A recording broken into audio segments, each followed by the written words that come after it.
What is up, YouTube? And today I actually want to talk about a leak that I saw on the subreddit for Epic 7, and that is going to be for ML Shuri, but not Watcher Shuri. We have actually West Wind Executioner Shuri, who is the dark element. So we have ML Shuri already in the game in Watcher Shuri, who's light. This new West Wind Executioner Shuri will be dark ML 4-star for Shuri. So basically, this leak is not really too credible, honestly. Not official, so this could be subject to change. We've seen some leaks in the past that were completely wrong, so keep that in mind. But this is the kit that we're actually going to be looking at together, and I actually didn't even look at it at all, so we're going to be kind of reading it together, and you're going to be seeing my live first reactions to it without really having a lot of time to think about what these skills can actually do. So first, we will have his active skill. This is his S1. It is a single target attack with a chance to burn. Looks like from the skill enhances here, it'll go up to 100%. And when Merciless Execution is unavailable due to cooldown count, that is his S3, you'll see. You're going to see that it will activate Annihilate instead. And Annihilate is a single target attack that will burn as well, but it will detonate the burns at the end of the turn. And you can soul burn this for 10 souls, and you'll actually inflict an extra burn. This will work on his regular S1 and also his Annihilate S1. So another burn detonating character. Kind of reminds me of what's her name, Carrot, right? Researcher Carrot with the burns and detonates on her S1. It's very interesting. Next, we have his passive. You're going to see it's going to give him up to 30% effectiveness, which will work very well with his S1s because he has to land those burns to actually detonate them. He doesn't have Ignore Effect Resist so far in his kit. You're also going to see he cannot trigger critical hits, okay, so he can't crit, and at the start of the turn he grants explosives to the ally in the back row except for himself, so you can't put it on himself. It looks like you can't put him in the back row and get it. And explosives is, after you attack, you'll plant bombs on the target for 2 turns, and this will only work once before it's dispelled. Okay, so this can only work once per battle. You're going to see that this actually will not be able to be reapplied here. It looks like from his S3 there's nothing that indicates you can give explosives again. So this passive ability, super important for him, it looks like, because you can only really use this once in a battle, right?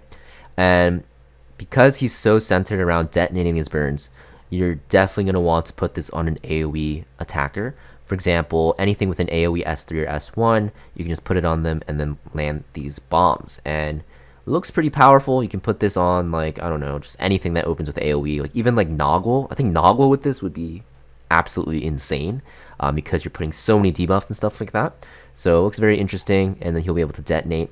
We don't know how much damage his detonates will do, but I assume it'll be pretty high if he's stacking one very high attack. And of course, this could just be all a lie, but assuming that is true, I think this looks pretty interesting. It'll make him a very good burn character that can synergize with other burn units as well. Next, we have his S3, AoE attack, up to 100% chance to inflict 2 burn effects for 2 turns, and at the end of the turn, you'll also detonate these burns and bombs. Wow, so this ability looks insane because 2 burn effects, that's a lot, right? Even 1 burn detonating will do a significant amount of damage, like 6k, 7k-ish, right? But 2 burns is crazy, but you're also detonating bombs. So, you know, what I think about this unit so far is you probably are going to run him with like Noggle because of her S3. You can seal enemies, right? You will, apply these bombs as well. And most likely you're going to see a resurgence with Summertime Assyria because after Noggle S3s and opens, right? And then she'll put up these bombs from the explosive. You're also going to actually have Summertime Assyria put up bombs as well. And then ML Shuri, Westwind Executioner Shuri, fitting to his name, will take his turn, and then S3, put up more burn effects, and then detonate all those bombs, all those burns, and probably one-shot the enemy team. So I think, at first glance, this unit might look very niche, but if you pair him with Noggle and Summertime Assyria, and probably like a mage that can hold Toggle's Ancient Book, so you can soul burn Noggle, you can probably cleave like almost every single team in the game, right? Summertime Assyria, you can put on very high effectiveness. Noggle, you can ignore effect resist. And then West Wind Shuri, you have built-in 30% effectiveness. And I assume he'll get effectiveness even more from his Memory Imprint and his Awakenings. So you can run a very strong cleave debuff arena offense team. Now in World Arena and stuff like that, I think he'll be harder to use because he needs a lot of units around him to synergize, right? This is probably the easiest thing to fulfill, just having a good explosives user. But, you know, having other units with burns and bombs will be probably hard. But maybe he'll be so strong that you can just fit him into any team comp because he just does a ton of damage. Because the detonates, right, are going to do a ton of damage, it looks like, right? So I think, you know, in Arena and Guild Wars offense will be good. Defense teams, he'll definitely not be that great because he's very niche. But in World Arena, regular PvP, we'll have to see how he does.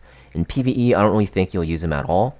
Watcher Shuri, the other version of ML Shuri, the white version, is very good for PvE, also very good for PvP, but this unit looks mostly like a strict PvP unit. But yeah, this is the week that we have. Not too sure if it's real or not, but this is what people, or someone, actually not, I don't know if it's data mined, but it's what they came up with. So let me know in the comments down below what you guys think about this unit. This looks pretty cool. Hopefully it comes out like this. It'll be very fun to use, and maybe then I'll be able to use my summertime Assyria again. But let me know in the comments down below if you guys are excited for this unit, and if you think it'll be strong, not that strong, or overpowered, or whatever you think about his skill. I guess his strength, right? Not his skill level, his strength. Just curious what you guys think, because I think he'll be above average for sure. Thank you for watching, guys, and I'll see you guys next video.